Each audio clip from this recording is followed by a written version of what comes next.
narrativa do evangelista Lucas, o Evangelho do Senhor Jesus Cristo, capítulo 24.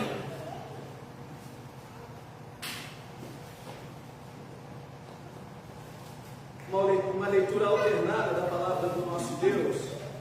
Lucas 24, de 13 a 35. Alternadamente.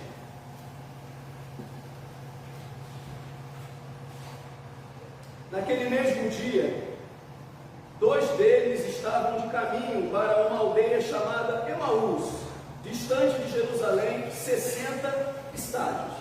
E iam conversando a respeito de todas as coisas sucedidas.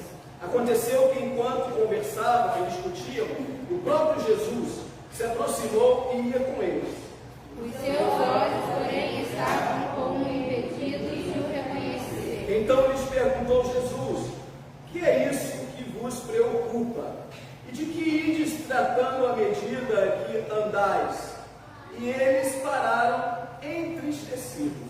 Uma mulher chamada Cleófas respondeu, dizendo: És o único, porventura, que, tendo estado em Jerusalém, ignoras as ocorrências desses últimos dias? Ele lhes perguntou: quais? E explicaram o que aconteceu a Jesus, o Nazareno, que era varão profeta, poderoso em obras e palavras, diante de Deus e de todo o povo. E os principais sacerdotes e as nossas autoridades o entregaram para ser condenado à morte e o crucificaram. Ora, nós esperávamos que fosse ele quem havia de redimir a Israel. Mas depois de tudo isto, é já este 3º dia desde que tais coisas sucederam. É verdade também que algumas mulheres das que conosco estavam nos surpreenderam tendo ido na madrugada ao túmulo. E não achando o corpo de Jesus, voltaram dizendo terem tido uma visão de anjos, os quais afirmaram que ele vive. De fato, alguns dos nossos foram ao sepulcro e verificaram a exatidão que fizeram as mulheres, mas não o viram. Então lhes disse Jesus: honestos e tardos de coração para crer tudo o que os profetas disseram. Porventura não convinha que o Cristo padecesse e entrasse na sua glória? E começando por Moisés, discorrendo por todos os profetas, expunha-lhes o que a seu respeito constava em todas as Escrituras. Quando se aproximavam da aldeia para onde iam, fez ele menção de passar adiante. Mas eles o constrangeram, dizendo: fica conosco, porque é tarde, e o dia já declina. E entrou para ficar com eles. E aconteceu que, quando estavam à mesa, tomando ele o pão, abençoou e tendo a partido, dizendo: Então lhes abriram os olhos e o reconheceram, mas ele desapareceu da presença deles.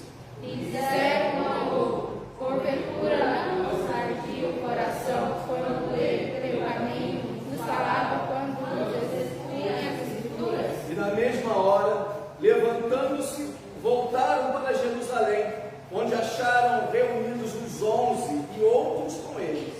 Os quais diziam: o Senhor ressuscitou e já apareceu a Simão. Então os 2 contaram o que lhes acontecera no caminho e como fora por eles reconhecido no partir do pão. Podemos assentar, amados irmãos. Momento em que nós nos preparamos para a mensagem, a palavra do Senhor pregada nesta noite aos nossos corações. Quero convidar aqui à frente as nossas crianças nesse momento, para que nós possamos orar por elas e também clamar ao Senhor para que o Espírito Santo nos ilumine para entendermos a palavra do nosso Deus. Muito bem, queridos irmãos, Páscoa, é possível que você já tenha comido muito bombom, muito chocolate. Sim. É possível que você já tenha distribuído muito chocolate, dado muito chocolate. É possível que você já tenha almoçado com a sua família, é possível que você já tenha feito um grande, belíssimo dia com a sua família. Mas Páscoa é sem dúvida a data, o evento mais importante do calendário cristão.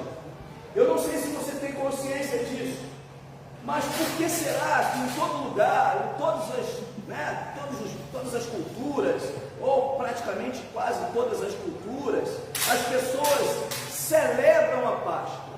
Bem, nós celebramos a Páscoa em primeiro lugar porque ela é algo que foi instituído pelo próprio Deus para que houvesse esta celebração. E esta celebração, ela é tão importante porque ela traz no bojo, ela traz consigo algumas coisas que são muito importantes para a nossa própria vida. E a primeira delas, e que eu creio que todo mundo gosta e que todo mundo quer, se você não quer, porque você está com algum problema, é liberdade. Todos nós carecemos de ser livres, precisamos ser livres e devemos ser livres.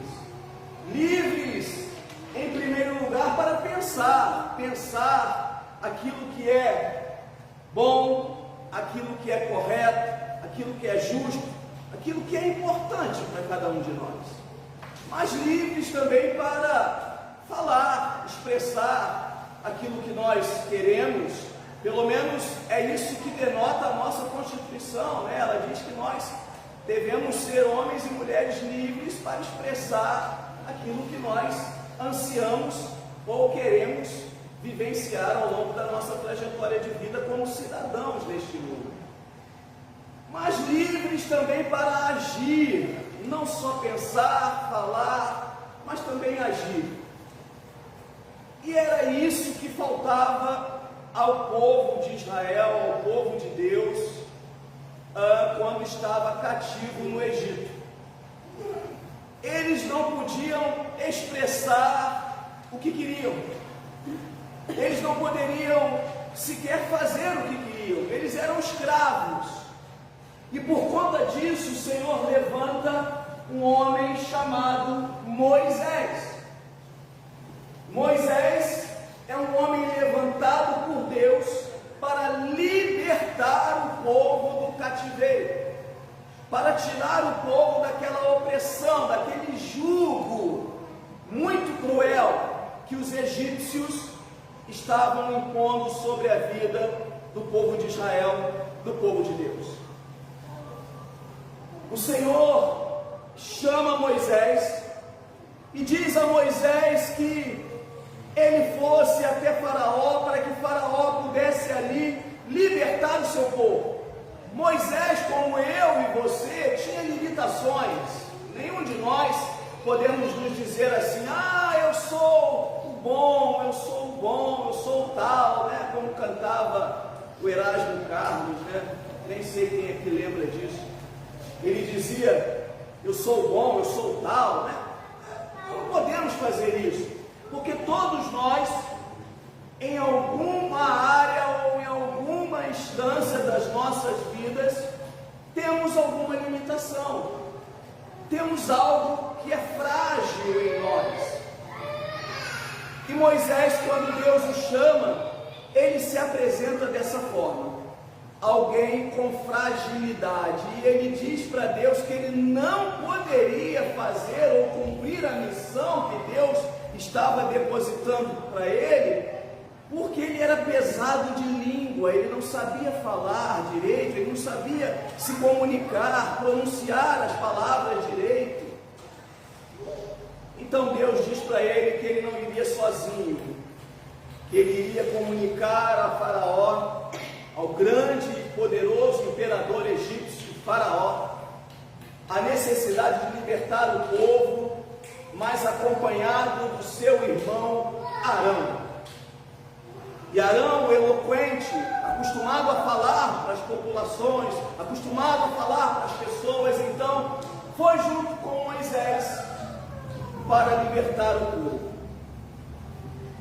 É óbvio que você conhece essa história, é uma história muito contada, uma história do Antigo Testamento muito contada, onde Moisés vai com o povo, as pragas vêm sobre o Egito, e a última praga que vem sobre o Egito é a morte do primogênito ou dos primogênitos.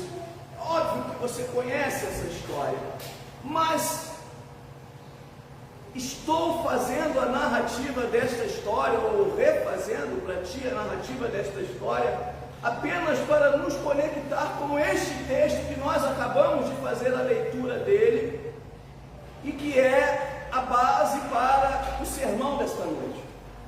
Esse texto de Lucas, Evangelho do Senhor Jesus, na ótica, na narrativa de Lucas, capítulo 24.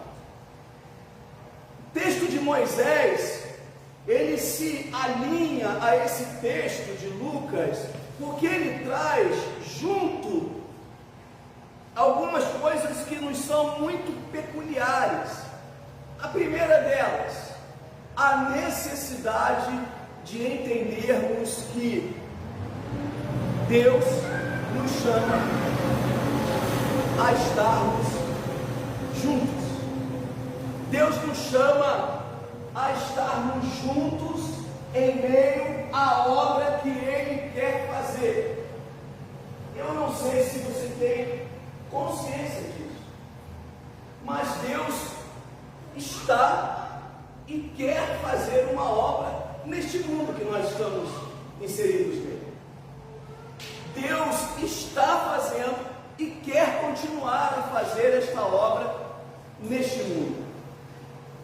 Não é possível que nós, enquanto cidadãos deste mundo, acreditemos que o mal há de prevalecer. Não é possível que nós, enquanto cidadãos neste mundo, acreditemos que as dores, os flagelos, as iniquidades, os pecados, os erros, tendam a prevalecer neste mundo. Não é possível que nós não acreditemos que a obra de bondade que esse Deus quer realizar neste mundo, ela não vai se concluir. Sim, ela vai se concluir. E Ele quer e está fazendo essa obra a partir de mim e de você. Nós estamos diante de um texto em Lucas, no seu capítulo de número 24, onde dois homens estão caminhando depois de tudo acontecido lá em Jerusalém. Depois de Jesus Cristo crucificado, Jesus o Nazareno, eles chamam Jesus de o Nazareno, porque era assim que ele era reconhecido. O Nazareno, alguém que vem de uma tribo, de uma aldeia muito pequena, muito limitada, paupérrima, Nazaré. E é por isso que quando Jesus chama André, ele diz: pode vir alguma coisa de Nazaré? Porque Nazaré é uma aldeia pequenina, é uma cidadela. E aí talvez, se eu soltar, a irmã Maria Eugênia na Praça do Louvre, em Paris, e ela diga assim: eu sou cidadã barreirense, eu sou cidadã de São José do Barreiro. É possível que as pessoas que estão ao redor dela, óbvio, muitos turistas, nós estamos falando da Praça do Louvre em Paris, é possível que os turistas e talvez até alguns brasileiros olhem para ela e digam: peraí, São José do Barreiro? Onde fica isso? Que lugar é esse?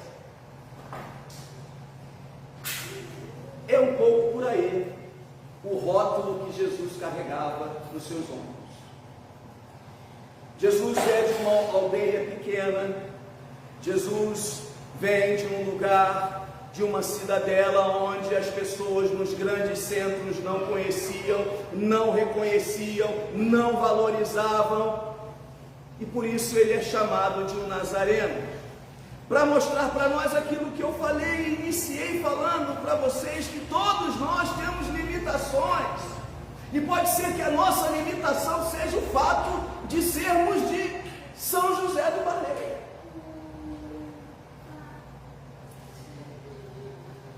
Diz o texto que nós estamos debruçados sobre ele, que estes dois homens iam pelo caminho na direção de Emaús, uma outra aldeia muito pequena, uma aldeia que tem por nome, por significado do seu nome, lugar de águas quentes.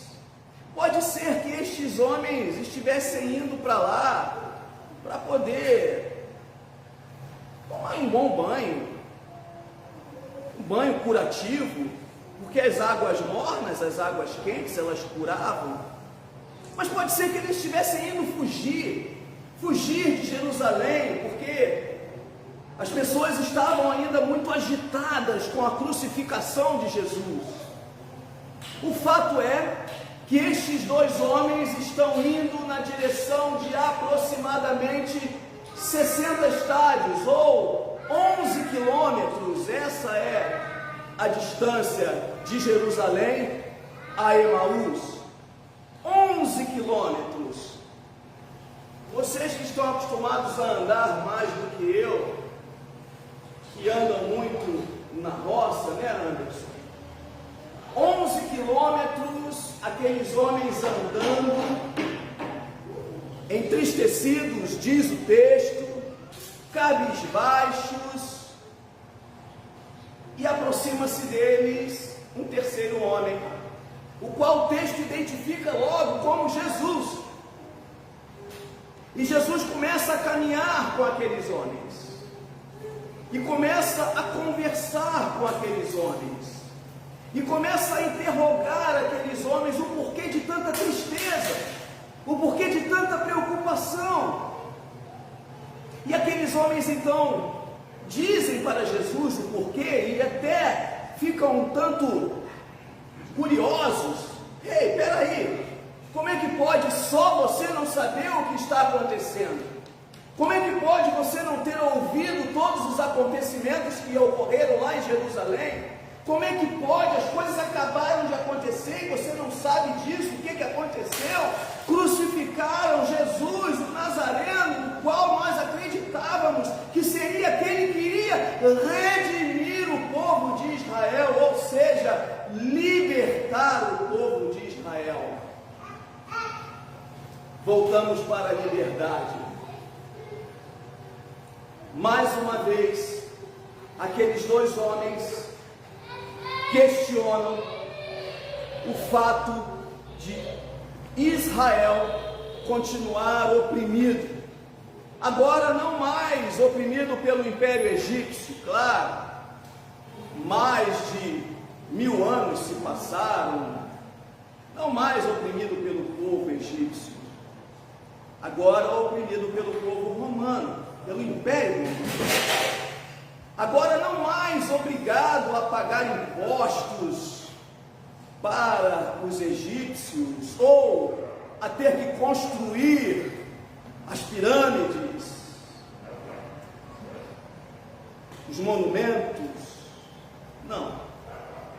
Agora obrigados a sustentar as regalias do imperador romano. Um povo que mais uma vez se identifica como um povo que não é livre. Jesus interpela eles sobre o porquê de tanta preocupação, o porquê. Eles dizem: nós esperávamos que fosse ele que havia ou que haveria de redimir Israel. Mas depois de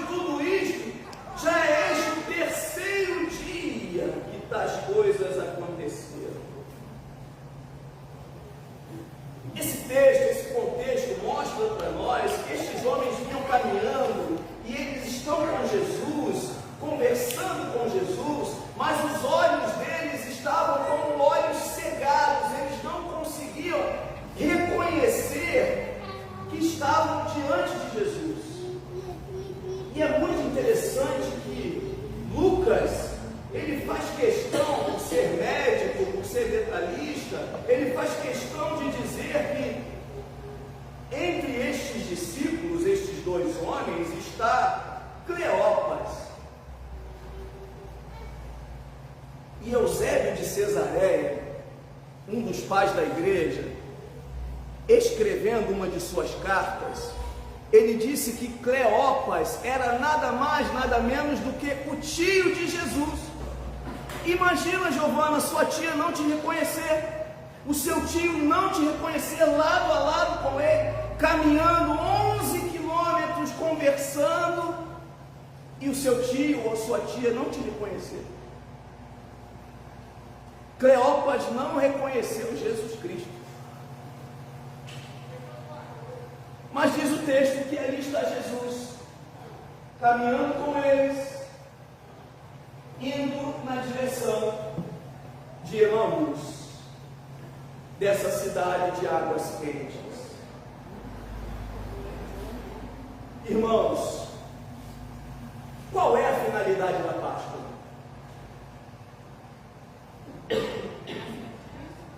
Essa é a pergunta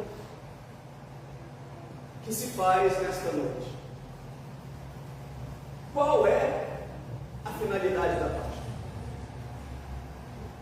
A primeira delas, a gente vê exatamente nesse versículo 16, onde diz o texto, Lucas narrando, que eles estão com os olhos cegados e não conseguem reconhecer Jesus.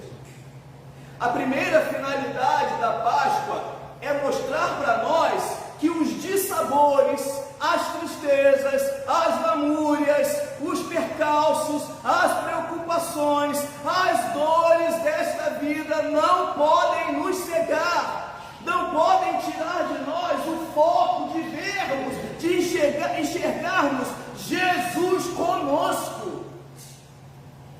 Essa é a primeira finalidade da Páscoa.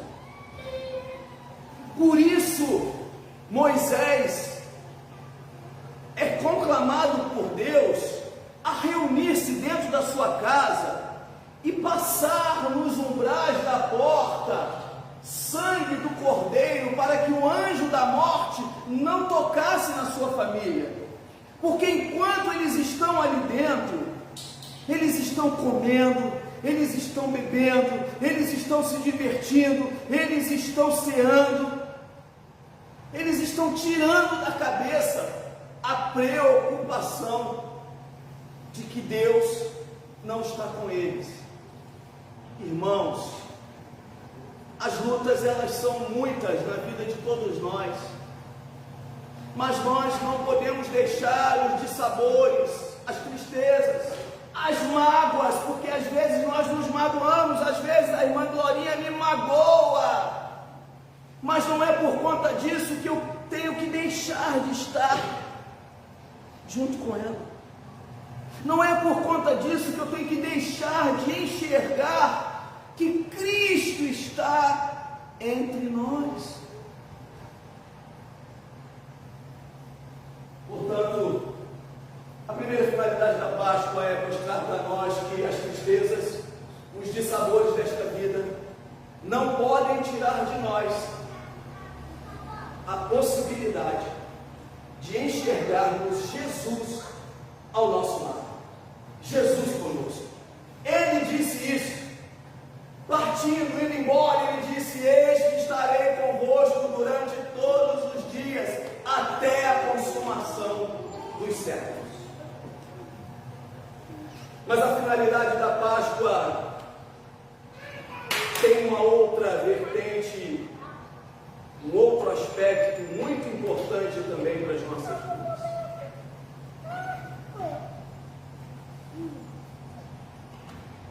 Mostrar para nós que o melhor remédio se chama comunhão. Está triste? Está triste, meu irmão? Está triste, meu irmão? Está triste, Marcos? Está triste, não? O melhor remédio quando nós estamos tristes, irmãos, se chama comunhão.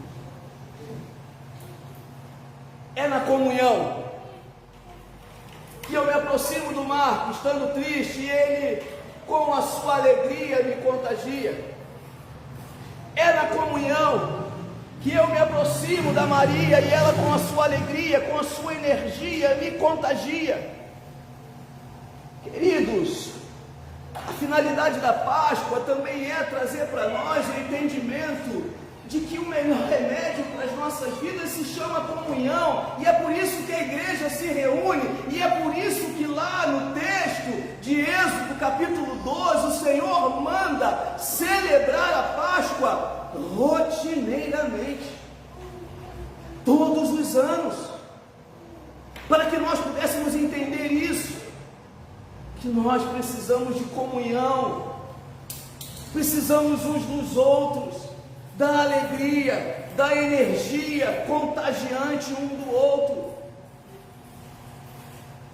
A finalidade da Páscoa é tirar a cegueira em meio aos dissabores, mas é também mostrar para nós que o melhor remédio para as nossas vidas ainda é comunhão, ainda é estarmos juntos uns com os outros, celebrando a vida, agradecendo ao Senhor por tudo que Ele é e por tudo que Ele tem feito a cada um de nós. Por fim, neste texto, nós vemos que quando lhes abrem os olhos e eles reconhecem Jesus, e isso acontece no momento em que Jesus assenta-se com eles à mesa, pega o pão, parte o pão, abençoa, e aí os olhos deles se abrem, diz o texto no verso de número 30. Os olhos deles se abrem e eles então reconhecem Jesus, porque eles estão no processo de cura, com o melhor remédio, a comunhão. Por último, a finalidade da Páscoa, meu irmão, minha irmã, além de tirar a cegueira em meio aos dissabores, às tristezas desta vida, a cegueira de não conseguir enxergar Cristo ao nosso lado, além de mostrar para nós que nós precisamos da comunhão, porque ela ainda é e sempre será o melhor remédio para nós, ela mostra para nós que a caminhada com Cristo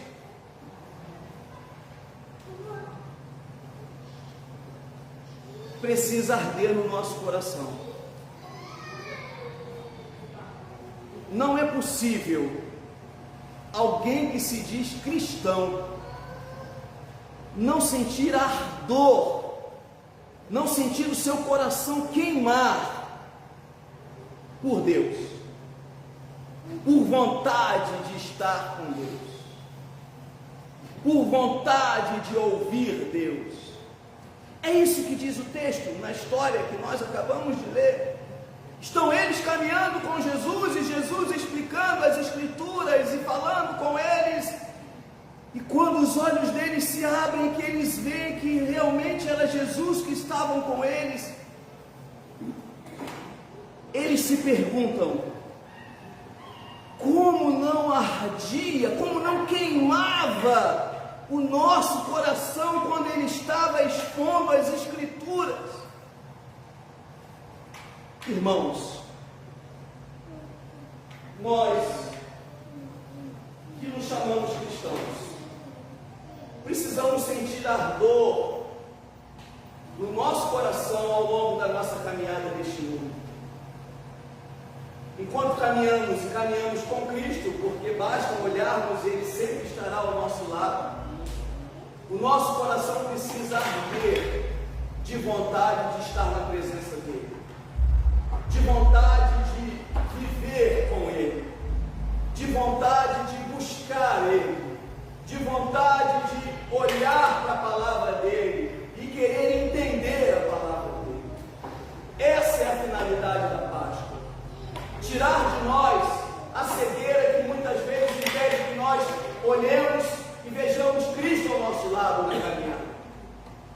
Mostrar para nós que o melhor remédio para os dissabores, para as tristezas, ainda é a comunhão. E nos lembrar que na caminhada com Cristo, o nosso coração precisa arder. O nosso coração precisa queimar de vontade de ouvir e de estar na presença desse Deus. Que Ele te abençoe. Que Ele faça com que, não somente nesta parte, mas ao longo de toda a tua trajetória de vida neste mundo, você realmente entenda a finalidade da Páscoa, desse passar por cima do anjo da morte, em poupar o povo de Israel, em poupar as nossas vidas, que estamos marcadas pelo sangue do Cordeiro, para nos dar a eternidade, para nos dar a vida eterna. Que o Senhor assim nos abençoe, que o Senhor assim nos ilumine,